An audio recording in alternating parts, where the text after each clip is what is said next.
Trying to hit the right buttons and do everything.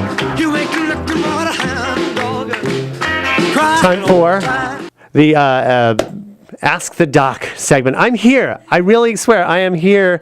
Dr. Stone this morning. Dr. Stone coming to us from Canyon Country Veterinary Hospital. And also, don't forget, for after-hours care, All Creatures Veterinary Center located on Lyons. Canyon Country Veterinary Hospital located, of course, on Solid Canyon, next to the Regal Cinemas.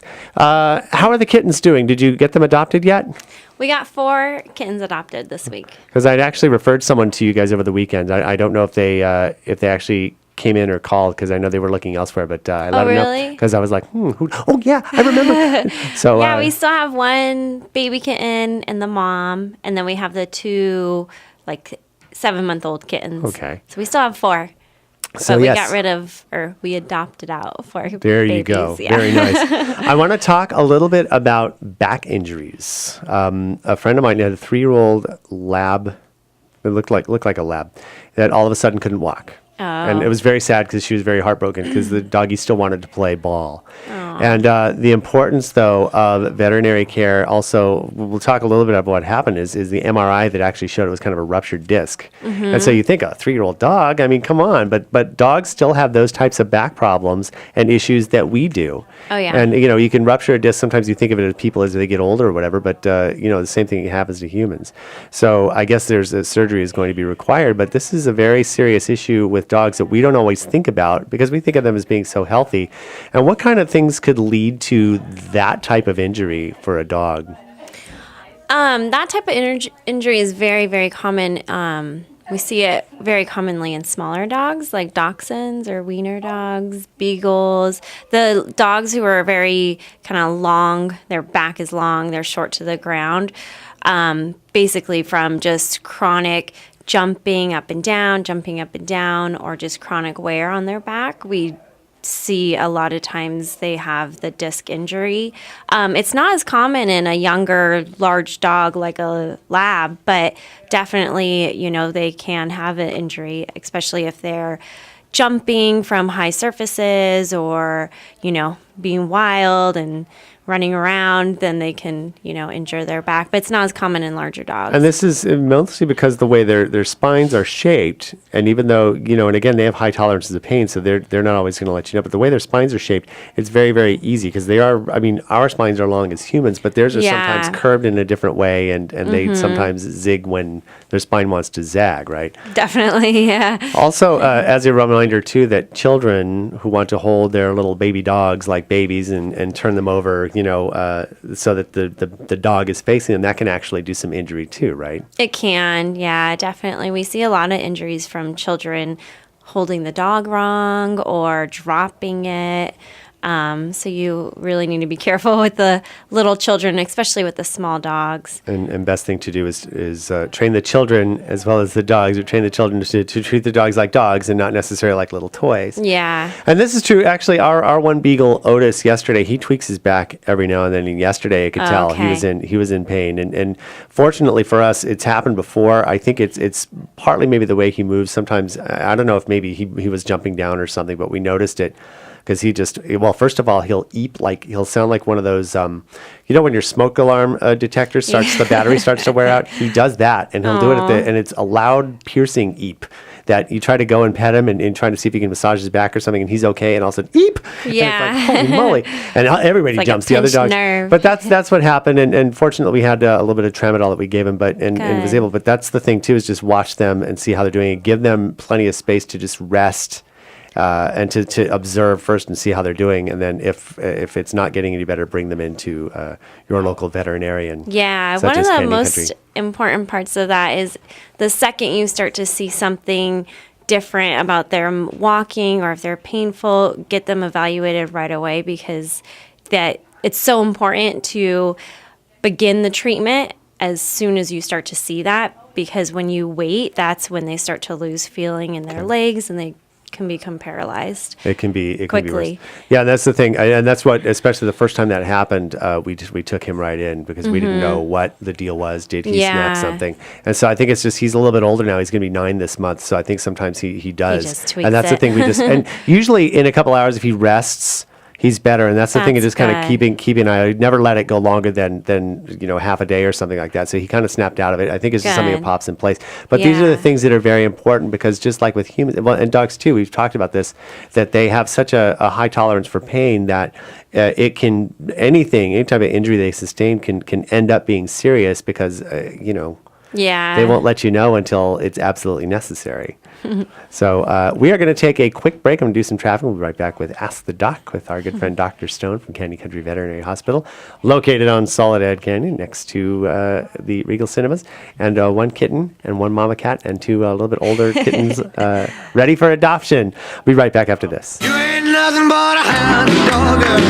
And we're back with Ask the Doc with our good friend Dr. Stone from Canyon Country Veterinary Hospital, located on Soledad Canyon next to Regal, and for after-hours care or on that side of town, the Newhall, Valencia side of town, it's open 24/7, is All Creatures Veterinary Center. And Melissa has stepped in because she has some pet concerns. Melissa is part of our marketing department. Welcome to the program. Thank you very much. Long-time listener, first-time caller. That's right, yeah. So hit Dr. Stone with your question. I mean that metaphorically. Oh, okay. Sorry. I didn't mean to do that, Dr. Stone. So lately, money's tight, and so I've been switching up my dog food. And, for me, I think that, I don't like chicken and broccoli every single meal, breakfast, lunch, and dinner. It's like really gross. So I like to change up my food, and I'm just wondering if it's okay to just change up my dog's food, because, maybe he's sick of the same old thing. Sometimes he won't eat it. Sometimes it just sits there, and other times he gobbles it up. So I think, I think he's getting tired of the same old flavor. Is that true, or does it matter? It's actually not true. I mean, of course, a dog probably would prefer to get different types of food, meat, chicken, whatever. But it actually can cause a lot of issues, diarrhea, vomiting, pancreatitis, if you do continually switch up their food. A lot of people will do that, kind of just buy the bag that's on sale or switch it up month to month. But we commonly see dogs come in with severe intestinal issues when they do get their food changed up frequently. Well, no wonder. Now I know why that's happening. Yeah. Some dogs can handle it and are fine, but other dogs are more sensitive, and if you are going to switch the food, you should transition it over a week where you slowly mix it into the old food. That way their stomach can get used to it. But when you continually switch it up, you can see some issues, especially some dogs are allergic to certain types of things that are in the food, and you won't really know what they are allergic to if they have a reaction if you keep switching it. I never thought about that, but a dog can actually be allergic to corn, and maybe there's no corn in it one time, and then the next food you switch it up and there's corn, and you're like, well, what changed? Yeah, they're commonly allergic to corn or wheat, or actually a lot of times they're allergic to chicken. How do they react? What kind of reactions? A lot of times we see skin issues, so really itchy or like lesions, losing hair. A lot of times we see that. Ooh, so on a tangent question on that, my black lab has like on his elbows those patches, and I've seen them on other big dogs before. This is the first time I've ever had a big dog. I always had little tiny poodles, but it's like this color. It's like that red pink color. So I'm thinking that it's irritated as opposed to it being kind of calloused over. Could that have to do with food switching? Not necessarily. That just might be his little calluses, and maybe he's rubbing them, doing something. But usually you see them really itchy. Okay. Yeah, if they are having a food allergy. And of course, the thing too is always feed the best dog food that you can afford, but don't feed table scraps and things like that. Oh no. Yeah. Yeah, I don't want to eat table scraps, so I'm not feeding them table scraps.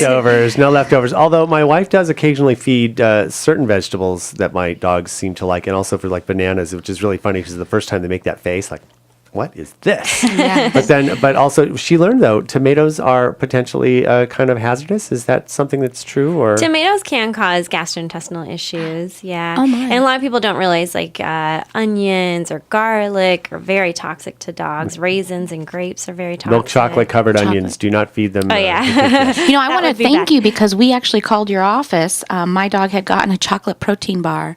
He's 115 pounds, and I said, "Do I need to bring him in?" I was at work, and my daughter called. "Oh no, Roscoe ate this. And I think one of the girls asked you, actually, and you said, he should be fine. And I was so afraid that you're going to say, okay, bring him right in, and I have to pay all this money and all. But you said, no, based on his weight and what he ate, it's fine. So I really appreciate your honesty and no really looking out for the pets. And it's not just about a business, but, about the love of the animals that you have. Definitely. So thank you for that. I appreciate You're it. welcome. Very nice. Did you have time for? We do have time for. We do one more question. So I have one more Did question. you have the thing about the thing you were talking about, the little piddle issue? Yes. I have another dog also that we rescued. He's a half Shih Tzu, half poodle, and he's wonderful. I've had him now for 8 years and love him. He'll sleep with me. He cuddles. He hugs. I mean, he licks my feet. He just loves on us. But when I come home, he will get so excited that he just kind of has this. He just kind of like pee-pees all over the floor, but he seems really excited, and I know he's gone out because I've left the door. They have the doggy door. They can go in and out, but he just kind of lets loose. So I don't know what to do about that anymore. With that, like we were kind of talking about, like it is submissive urination, or just with excitement, they can't hold it in any longer. And some dogs just have that. You can definitely, when you come home, kind of, like you said, ignore them a little bit. Don't get them too excited so they are piddling on the floor. My dog does it too, and he thinks he's in trouble. He piddles on the floor. So, I mean, some dogs just have that reaction. You have to kind of talk to them calmly. Even after all those years of being around them, because I have to take him outside the front door in order to put a leash on him, because as I'm putting the leash on him, he gets so excited, he pees right there too. Yeah. So, let me ask you this. Thunder shirts, are they worth it or not? A lot of people do tell me that they work. Some people say they don't. I had a client who I actually suggested to them, go get a Thunder shirt, because it was having separation anxiety. And it was getting out of the yard and running away.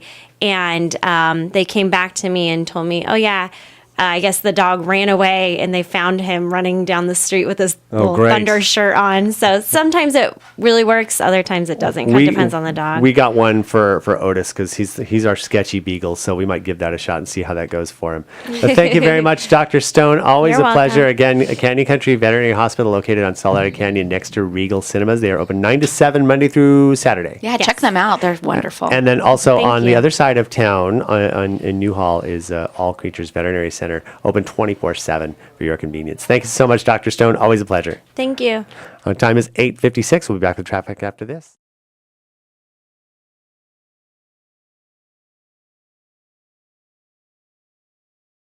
The powerhouse fire continues to blaze, and 30 homes have been destroyed. Hello, I'm George Cummings with your SCV News Break.